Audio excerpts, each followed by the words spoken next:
Овие снимки од судењето на Таргет тврдина се последни со екс-шефот на тајната полиција Сашо Мијалков на нив. Нему и на уште 5 мина обвинети од МВР и УБК денеска им беше последен ден во судница. Судијата ја запре постапката поради апсолутна застареност. Откако обвинителката Ленча Ристовска, анализирајќи го предметот и влијанието на измените на кривичниот законник, објасни дека обвинетите за прислушувањето, кои одговараат за злосторничко здружување и за злоупотреба на службената положба од ставот 2, може да се примени поблагиот закон. Би рекла дека и како во другите 3 случаи на прислушкување, односно 2 претходни овој, за жал нема да имаме разрешница кривично правна и повторно нема да има одговорност за незаконското прислушкување во државата. Имаме комплетна застареност, што е директна последица на измените на кривичниот законник. Импликациите кои што ќе ги предизвикаат овие измени на КАЗе, пред се и од аспекти на неказнивоста која што на некој начин се воведува, односно продолжува да се протежира, допрва како општество ќе ги почувствуваме. Сите трошоци поврзани со делот од предметот поврзан со прислушувањето што застаре паѓаат на товар на државата. Тука спаѓаат адвокатските трошоци, вештачењата и сите други трошоци на овие 6 години колку што трае судењето.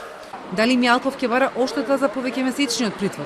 Неговиот адвокат рече дополнително ќе се консултира со него. Според Ристовска и оштетата, за стотиците незаконски прислушувани граѓани ќе треба да ја плаќа државата.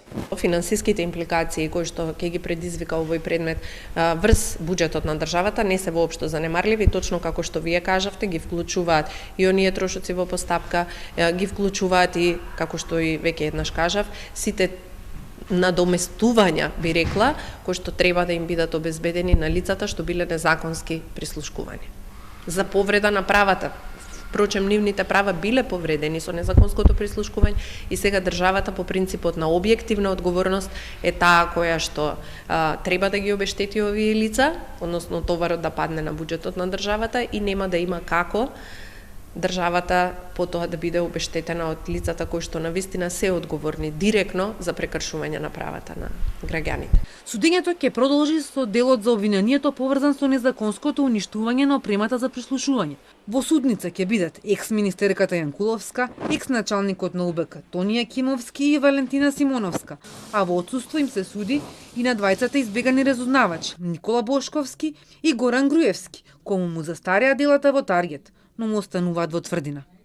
Обвинителката образложи дека за делата на обвинетите од ставот 5 од делото злоупотреба на службената положба ќе се произнесе во завршен збор, со образложение дека описот на делата може да се најде и во новите изменети одредби. Според одбраната е недозволиво, бидејќи тоа се коси директно со повреди на Европската конвенција за човекови права, во делот на повреда на правата на обвинетите, да и понатаму бидат изложени на кривичен прогон за кривично дело за кое што во моментот јавниот обвинител согласно измените не смее вовеќе да води постапка.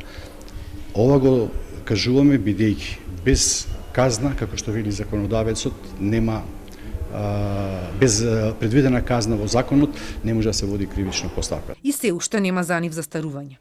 Одбраната има поинакво правно гледање. Смета дека ставот 5 е декриминализиран, но и да продолжи судењето по ставот 1, постапката веќе би застарела.